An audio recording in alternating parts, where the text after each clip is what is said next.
एक बहुत ही important update आ रही है सेबी की तरफ से। सेबी ने ये कहा है कि डिजिटल गोल्ड जो हम लेते हैं, जो डिजिटल गोल्ड में इन्वेस्टमेंट करते हैं, वो थोड़ा रिस्की है और वो सेबी के अंतर्गत नहीं आएगा।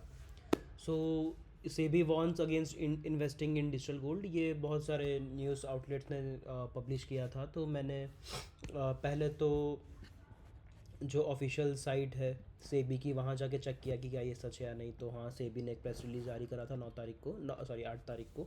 और उसकी हेडिंग थी caution to public regarding dealing in digital gold. So मैंने ये पढ़ा और हाँ, ये सच में सेबी ने ऐसा कहा है कि डिजिटल गोल्ड में इन्वेस्ट करने से पहले एक बार सोचिए, अगर कुछ प्रॉब्लम होती है तो सेबी उसकी ज़िम्मेदार नहीं रहेगी। तो इसकी लिंक मैं नीचे एक प्रोवाइड कर दूंगा, आप एक बार जाकर ये पूरा पढ़ सकते हैं। और आते हैं वापस हम अपने स्लाइड पे। तो SEBI warns against investing in digital gold. So digital gold में इन्वेस्ट करने के लिए सेबी ने हमें मना किया है। तो हुआ क्या था कि सेबी ने 8 तारीख को एक प्रेस रिलीज जारी करी। उसमें उन्होंने ये लिखा कि जो भी प्लेटफॉर्म है, जैसे पेटीएम, फ़ोनपे, गूगल पे, ये सब हैं जो डिजिटल गोल्ड बेचते हैं, और तो उनके कस्टमर्स को, और बहुत से लोग इंडिया में हैं जो प्रेफर करते हैं डिजिटल गोल्ड लेना। उसमें से मैं भी हूँ, मैंने भी कुछ डिजिटल गोल्ड लेके रखा है, पर मुझे ये नहीं पता था कि ये सेबी के अंदर नहीं आता। तो शायद सेबी को ये इन्फॉर्मेशन मिली होगी, क्योंकि इन्होंने अपने प्रेस रिलीज में ये लिखा हुआ है कि उनके नोटिस में ये आया है कि सेबी को कि बहुत से लोग खरीद रहे हैं, तो उन्होंने ये नोटिस जारी करा। तो इसमें है कि SEBI caution investors about digital gold and e gold. So वो जो डिजिटल गोल्ड वाला प्रोसेस है, वो सेबी उसको रेगुलेट नहीं करती है। सेबी रेगुलेट नहीं करती मतलब जैसे स्टॉक मार्केट हो गया, जो इंडियन बैंक्स हो गई, जो म्यूचुअल फंड्स हो गए, ये सब सेबी के अंडर आते। सेबी उनको रेगुलेट करती है। उसमें कुछ भी गड़बड़ होगी, किसी का पैसा कोई लेके भाग जाएगा, किसी पर समझ लो किसी ने पैसा इन्वेस्ट करा और वो कंपनी बंद हो गई, तो जो हमारा पैसा होता है वो हम जाके सेबी के पास जाएंगे कि हाँ, तो हमारा पैसा, क्योंकि हम जो भी इन्वेस्टमेंट करते हैं वो उन कंपनियों के थ्रू वो सेबी के पास रहती है। तो सेबी अगर रेगुलेट कर रही है किसी चीज़ को, तो समझ जाओ कि हाँ, वो सेफ़ है और हमारा पैसा नहीं डूबने वाला। तो सेबी ने ये कहा है। और फिर सेबी ने ये भी कहा कि अगर आप इन्वेस्ट कर रहे हैं तो आपके रिस्क पे करें। तो मैं इससे पहले आपको बताता हूँ कि डिजिटल गोल्ड है क्या। डिजिटल गोल्ड क्या होता है? ये एक टाइप का गोल्ड ही होता है। एग्जाम्पल कि जैसे हम बैंक में पैसा रखते हैं और हमारे अकाउंट में है 10 लाख रुपए, पर हमारे पास वो फिजिकल नहीं है, पर हमारे अकाउंट में 10 लाख रुपए हैं। सेम, और अगर हम जाके वही एटीएम से निकालेंगे तो हमारे पास नोट आ जाएगी, तो वो फिजिकल हो जाएगा, जिसको हम टच करके फील कर सकते हैं। पर जो पैसे हमारे बैंक में रहते हैं, हम जब अपना फ़ोन पे खोलते हैं, गूगल पे खोलते हैं, और हम जाके अपने बैंक पे जाके बैलेंस चेक करते हैं, अपना यूपीआई पिन डालते हैं और हमारा बैलेंस दिखता है, तो वो होता है डिजिटल मनी।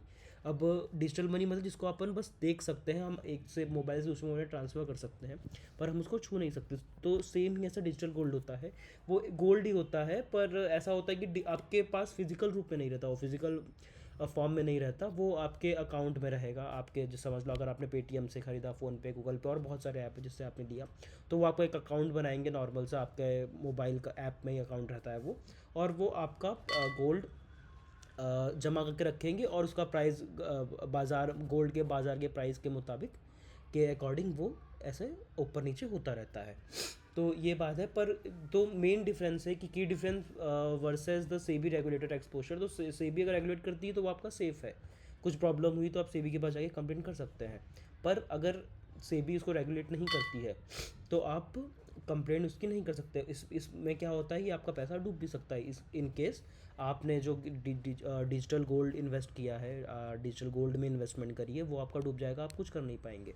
तो सेबी को ये अभी नोटिस में आया, तो सेबी ने ये सबको वार्न किया है। तो सेबी ने इसके अलावा भी बहुत सारे वेज दिए हैं, बहुत सारे अपने को रास्ते दिए हैं कि हमें अगर तो डिजिटल गोल्ड में इन्वेस्ट नहीं करना है तो आप दूसरी जगह भी इन्वेस्टमेंट कर सकते हैं, जो सेबी जिसको रेगुलेट करता है। ये सेबी ने रिकमेंड, ये मेरा नहीं है, ये सेबी ने रिकमेंड करा है। मैं आपको दिखाता हूँ। यहाँ पे देखिए सेबी ने क्या कहा है कि सेबी हैज़ अनेबल्ड इन्वेस्टमेंट, ये है। फिर गोल्ड, उनका ये बोलना है कि अगर आपको इन्वेस्टमेंट करना है तो आप गोल्ड ईटीएफ्स में करें, आप गोल्ड इलेक्ट्रॉनिक गोल्ड रिसिट्स में करें, ये सब में करें, या फिर ज़्यादा है, या फिर आपको अगर गोल्ड में नहीं करना है, आप डिजिटल गोल्ड नहीं करना है आपको, तो आप ईटीएफ्स में करें। एल्स आप इसके अलावा आप म्यूचुअल फंड्स में भी कर सकते हैं, एसआईपी के थ्रू कर सकते हैं, बहुत सारे ऑप्शन है। पर हाँ, जो म्यूचुअल फंड्स और एसआईपीज होते हैं ये सब सेबी के अंडर रेगुलेटेड रहते हैं, तो उसमें आपको कोई खतरा नहीं रहेगा, आपका पैसा या फिर कोई लेके भागे भागे का नहीं, कोई फ्रॉड आपके साथ नहीं होगा, ऐसा है।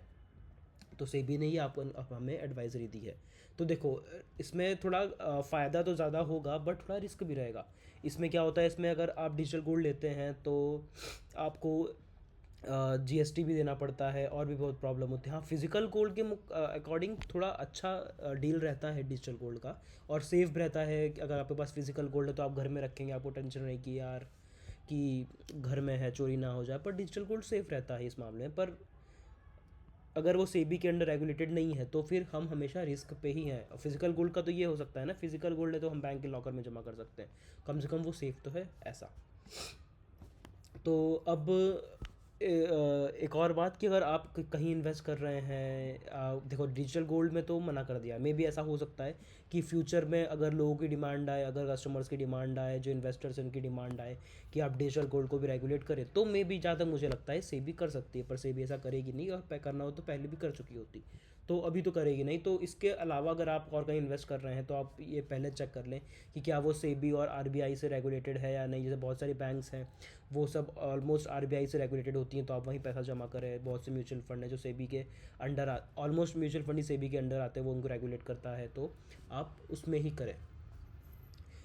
तो इसके अलावा बस यही है, एक छोटी सी वार्निंग आई थी आपको। मैंने आर्टिकल पढ़ा था बिजनेस स्टैंडर्ड में, और मैंने ऑफिशियल नोटिस से पढ़ा है, तो मैं आपको दोनों की लिंक डिस्क्रिप्शन में प्रोवाइड कर दूंगा, आप एक बार जाके पढ़ सकते हैं। इसके अलावा भी बहुत सारे न्यूज़ आउटलेट्स ने छापा है, जैसे पब्लिश किया, जैसे लॉ ट्रेंड हो गया, न्यूज़ ऑन एयर जो हमारा गवर्नमेंट का है, इन्होंने भी छापा है, पब्लिश किया है, और एनडीटीवी ने भी पब्लिश किया है, और बहुत सारे लोगों ने पब्लिश किया है। अभी यूट्यूब पे वीडियोस भी आने लग गए हैं, तो आप इसके बारे में और जानकारी ले सकते हैं। और अगर आप, पर इतनी घबराने वाली बात नहीं है, अगर आपके पास ज़्यादा है तो आप, हो सकता है आप उसको बेच दें या फिर जो भी करना है कर सकते हैं। It's just as according to SEBI की, हाँ ये सेफ़ नहीं है। एल्स आगे अगर आप इन्वेस्टमेंट करना चाहते हैं ई गोल्ड में, तो एक बार आप अपने रिस्क पे करें, क्योंकि सेबी का बोलना है कि वो उनके अंदर रेगुलेट नहीं होता, तो सेबी उसकी ज़िम्मेदारी नहीं लेगी, और ये सब हमारे रिस्क पे ही रहेगा। थैंक यू, धन्यवाद। आगे और कोई अच्छा अपडेट आता है इस पे तो मैं आपको वीडियो बना के अपडेट दूंगा, और भी और बहुत सारे टॉपिक्स हैं जो मैं पढ़ रहा हूँ, और जो टॉपिक मुझे लगा कि हाँ बहुत इंपॉर्टेंट है, जो वर्ल्ड अफेयर से रिलेटेड है, या फिर हमारे अकाउंट, ये business as we what we say investment से रिलेटेड है, तो मैं वीडियो बना के अपलोड मारूँगा। Thank you.